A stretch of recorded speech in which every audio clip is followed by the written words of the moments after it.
Hello વિદ્યાર્થી મિત્રો, કેમ છો બધા? મજામાં ને? આજે આપણે ધોરણ 6 વિજ્ઞાન ચેપ્ટર 11 આપણી આસપાસની હવા તેના સ્વાધ્યાયના પ્રશ્નોનું સોલ્યુશન જોવાના છીએ. જો તમે મારી આગળના પાઠના સ્વાધ્યાયના પ્રશ્નોનું સોલ્યુશન ન જોયું હોય તો મારી યુટ્યુબ ચેનલમાં જઈને જોઈ લેજો. પ્રશ્ન 1 છે. 1. હવાનું બંધારણ એટલે શું?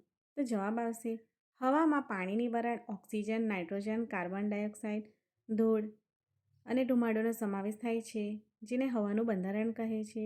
2 છે. વાતાવરણનો કયો વાયુ શ્વસન માટે જરૂરી છે? તો જવાબ આવશે શ્વસન માટે વાતાવરણમાં ઓક્સિજન જરૂરી છે. ત્યારબાદ પ્રશ્ન નંબર 3 છે. દહન માટે હવા જરૂરી છે, તે કઈ રીતે સાબિત કરશો? તો જવાબ આવશે ટેબલ પર સમાન લંબાઈની 2 મીણબત્તી મૂકો, બંને મીણબત્તીને પ્રગટાવો, ઊંડી કાચની ટમ્બલર વડે એક મીણબત્તીને ઢાંકી દો. ત્યારબાદ અમે અવલોકન કરીએ છીએ કે કાચના ટમ્બલરથી ઢાંકવાથી મીણબત્તી પાછી હલવાઈ જશે, જ્યારે બીજી મીણબત્તી એ સળગતી રહી છે. ત્યારબાદ મીણબત્તી હલવાઈ જાય છે કારણ કે ગ્લાસના ટમ્બલરનો ઘટક જે દહનને મદદ આપે છે તે મર્યાદિત છે. સળગતી મીણબત્તી દ્વારા મોટાભાગના ઘટકોનો ઉપયોગ થાય છે.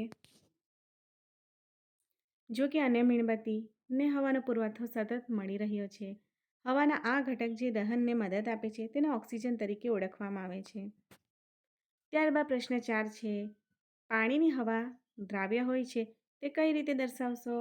જવાબ એક પાત્રમાં થોડું પાણી લો, તેને ટ્રીપાઈ સ્ટેન્ડ પર ધીમા તાપે ગરમ કરો.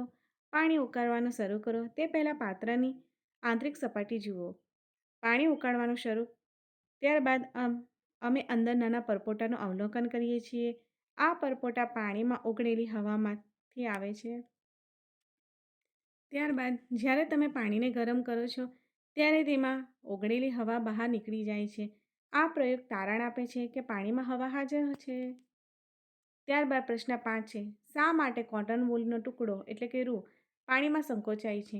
જવાબ આવશે કપાસના કોટન વૂલનો ટુકડો પાણીમાં સંકોચાય છે કારણ કે કોટન વૂલના ટુકડાની અંદર હવા પાણી દ્વારા બદલાય છે, જેનાથી અલગ અલગ સ્તર એકસાથે ચોંટી જાય છે. પ્રશ્ન 6 છે. પૃથ્વીની આજુબાજુના હવાના સ્તરને ખાલી જગ્યા કહે છે? તો અહીં જવાબ આવશે વાતાવરણ. પ્રશ્ન 7 છે. લીલી વનસ્પતિ હવાના ખાલી જગ્યા ઘટકોનો ઉપયોગ તેમનો ખોરાક બનાવવામાં કરે છે? તો જવાબ આવશે કાર્બન ડાયોક્સાઇડ. પ્રશ્ન 8 છે. હવાની હાજરીને લીધે શક્ય હોય તેવી 5 પ્રવૃત્તિઓની યાદી કરો.